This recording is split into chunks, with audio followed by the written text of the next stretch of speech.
आज मैं ये दिखाऊंगा F A H U case क्या रहता है और उसके एफ ए एच यू के साथ कैसे कनेक्टेड रहते हैं, उसका स्मोक फ़ैन के साथ भी कैसे कनेक्टेड रहते हैं। तो दिखाता हूँ।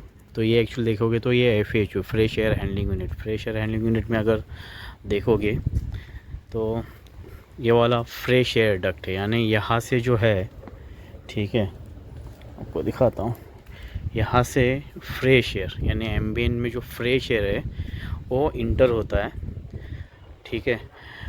उसके बाद यहाँ से फ्रेश एयर इंटर हुआ, हाँ, यहाँ पे आपका हीट रिकवरी लगा हुआ है, ठीक है। तो हीट रिकवरी को दिखाता हूँ मैं एक बार। तो ये देख रहे हैं, ये हीट रिकवरी व्हील है, ठीक है। और ये आपका ये कॉइल है, जो कूलिंग कॉइल जो रहता है ना, वो ये वाला सेक्शन है।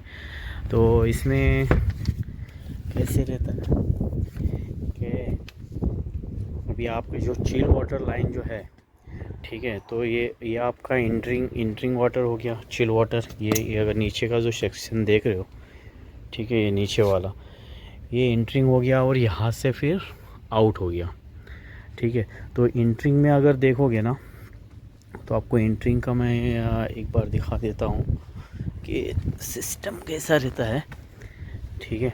तो इंटरिंग में देखेंगे तो ये आपका गेट वॉल लगा हुआ है, ठीक है। गेट वॉल के बाद ये स्ट्रेनर है। जब पीपीएम करते हो ना, या क्वार्टरली या 6 मंथ, जैसा आप लोग का स्कोप ऑफ वर्क है कि क्या प्रायोरिटी दिया हुआ है, तो मोस्टली ईयरली तो साफ़ करना ही है, लेकिन डिपेंड क्वार्टरली या 6 मंथ में कर रहे हो या ईयरली कर रहे हो, तो पीपीएम के टाइम में स्ट्रेनर को हमेशा क्लीन करने का, ठीक है। क्योंकि इसके अंदर कचरा वगैरह फंसता है, तो कचरा फंसेगा तो फिर कॉयल में उतना फ्लो नहीं होएगा वाटर का। तो ये स्ट्रेनर है, ठीक है।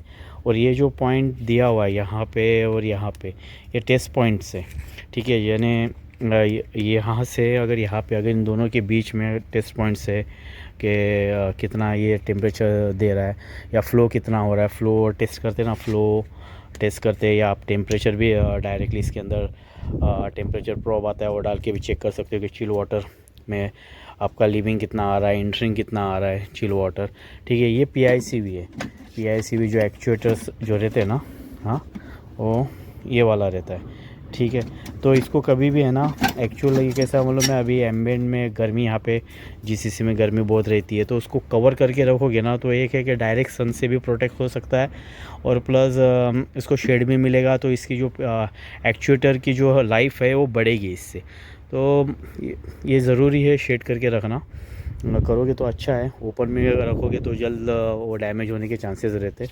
उसके बाद अगर लाइन का दिखा दूँ, तो ये आपका इनलेट हो गया, ये आपका आउटलेट हो गया, ये ड्रेन पॉइंट्स हो गया। अगर पीपीएम कर रहे हो आपने, वहाँ पे वॉल ये दोनों वॉल क्लोज़ किए, ठीक है।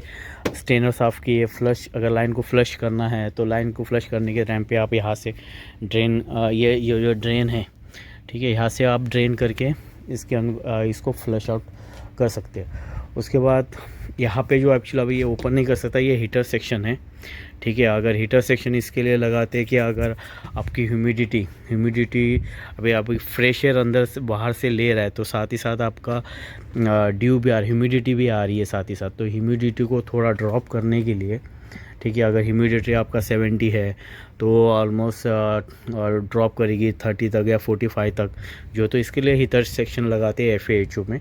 और उसके बाद भी उसके बाद जो फ्रेशर चिल्ड होके, यानी अगर आपका इंटरिंग एम्बिएंट टेम्परेचर अगर 45 के आसपास है, ठीक है, तो उसके बाद फ्रेशर आया तो 40, तो कॉइल लगाया। हीट रिकवरी का भी बताता हूँ फिर।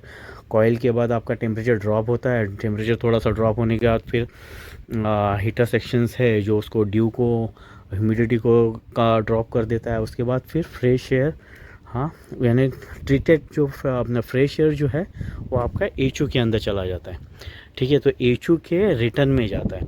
अगर एच के रिटर्न देखेंगे तो यहाँ पे भी देखो, ये वाला जो डक लगा हुआ है वो एच का नहीं, यानी जहाँ पे सप्लाई करता है वहाँ से जो रिटर्न आ रहा है डक्ट वो है, ठीक है। और ये वाला जो है वो फ्रेश एयर का है, ठीक है। तो ये दोनों मिक्स होके फिर एचू के पास भी कॉइल लगा हुआ है, और उसके बाद मैं उस वहाँ पे जाके दिखाता हूँ, वहाँ से फिर सप्लाई था। ये बेसिक सिस्टम रहता है एफ ए एचू का। और अगर देखोगे तो यहाँ पे अगर ऊपर में, ठीक है, तो ई डी यानी एग्जॉस्ट एयर। एग्जॉस्ट एयर यानी मतलब क्या हो गया कि वहाँ से जो आपका वहाँ पे जब सप्लाई गया हुआ है, तो वहाँ से कुछ परसेंटेज, हाँ, बैलेंसिंग किया हुआ रहता है उस हिसाब से, तो कुछ परसेंटेज आपका एग्जॉस्ट एयर, हाँ, निकालता है उसके अंदर से, और हवा में फिर से एम्बियंट में छोड़ देता है। क्यों? क्योंकि आप फ्रेश एयर ले रहे हो, हाँ, तो जितना फ्रेश एयर ले रहे हो उतना ही आपको फिर उसमें से एग्जॉस्ट भी करना है। तो अगर ये सेक्शन देखोगे, ऊपर वाला जो सेक्शन लगा हुआ है, ये आपका एग्जॉस्ट हो जाता है एफ में, ठीक है। तो ये एक्चुअल एफ ऐसे काम करता है। और हमेशा ध्यान देना है कि एक्चुअली ये वाला दिया हुआ है यानी बाईपास के लिए सिस्टम, ताकि वाटर रोटेट कर सके।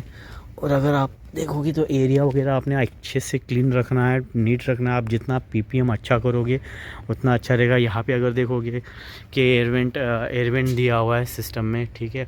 और एयरवेंट को कैसा है, जब आप रेगुलरली ईयरली या जो भी हो खोल के साफ़ भी करना है, देखना भी है उसके अंदर। उसके बाद और अगर दिखा दूँ आपको, तो ये तो पता ही दिया कि PICV एक्चुएटर्स लगा हुआ है, ठीक है। और अगर मैं वहाँ से आपको थोड़ा बहुत दिखा दूँ दूसरी तरफ से, अगर यहाँ से दिखा दूँ तो यहाँ से फ्रेश एयर आया ना, तो ये वाला जो चीज़ है ना, हाँ, ये आपका मोटराइज डैम्पर लगे हुए दो, यानी इसके अंदर एक डैम्पर लगा हुआ। वो क्यों मालूम है कि अगर इनकेस अगर फायर हो गया, नीचे फायर अलार्म आ गया या फायर एक्टिवेट हुआ, तो ये क्या करता है उस वक्त, ये दोनों डैम्पर जो है ना, ये फ्रेश एयर, यहाँ से जो फ्रेश एयर एंट्री हो रहा है ना, उसको क्लोज़ कर देगा, यानी स्टॉप कर देगा। क्योंकि फ्रेश एयर फायर मोड में, क्योंकि ऑक्सीजन अंदर जाना नहीं चाहिए, नहीं तो और वो आग भड़क ज़्यादा हो सकती है। तो इसके लिए मोटराइज डैम्पर दिया है, वो फायर अलार्म के साथ कनेक्टेड है, FSC के साथ। इसका मैं बाद में भी कभी दिखा दूँगा। तो ये डैम्पर क्या करेंगे उस वक्त, तो क्लोज़ करेंगे, फ्रेश एयर को अंदर इंटर होने नहीं देंगे फायर मोड में। उसके लिए ये भी रेगुलरली आप लोग हमेशा PPM के टाइम पे इसके जो ऑपरेशन है वो टेस्ट करना है कि प्रॉपर्ली ओपन हो रहे हैं या प्रॉपर्ली क्लोज हो रहे हैं कि नहीं। फायर मोड में, जैसे मैं पिछले इसमें भी दिखाया था, फायर मोड में रिले एक्टिवेट करके कैसे करते हैं, या BMS से कमांड देखिए कैसे करते हैं। तो अगर ये FAHU का अगर आप डायरेक्टली ऐसा देखोगे तो ये FAHU ऐसे दिखता है। उसका FAHU का कंट्रोल पैनल है। कंट्रोल पैनल का तो पहले भी बताया था कि कैसा ये रहता। अगर यहाँ से देखोगे तो ये तरफ से, ठीक है, तो FAHU का आपका ये FAD यानी फ्रेशर वहाँ से आया, यहाँ से ट्रीटेड हुआ, फिर से कूल होके फिर यहाँ से इंटर हुआ अभी। और प्लस यहाँ पे अगर देखोगे ना, तो आपको यहाँ पे एक टेम्परेचर सेंसर लगाया हुआ है, जो कितना टेम्परेचर फ्रेश एयर एचू के रिटर्न को कितना सप्लाई दे रहा है, ये वाला जो एचू है उसको कितना सप्लाई दे रहा है। और साथ ही साथ अगर ये जो चीज़ लगी हुई है ना, ये स्मोक डिटेक्टर लगा हुआ है, यानी अपना डक डिटेक्टर इसको बोलेंगे। यानी अगर इनकेस अगर डिटेक्ट कैसा मालूम है कि यहाँ पे कुछ अगर यूनिट्स में कुछ इशू हुआ या इसने स्मोक का डिटेक्ट किया, तो ये तुरंत है ना, ये ट्रिगर कर देगा फायर अलार्म को। मोटर में कुछ इशू हुआ, आग लग गई या हीट ये हुआ, तो उसके लिए ये एक्चुअल एक मोर सेफ्टी के लिए ये डक्ट डिटेक्टर लगाते हैं। और ये सब एचू का तो बाद में भी एक वीडियो बना दो। एक्चुअल FAHU सिस्टम क्या रहता है उसके लिए ये दिया हुआ है, ठीक है।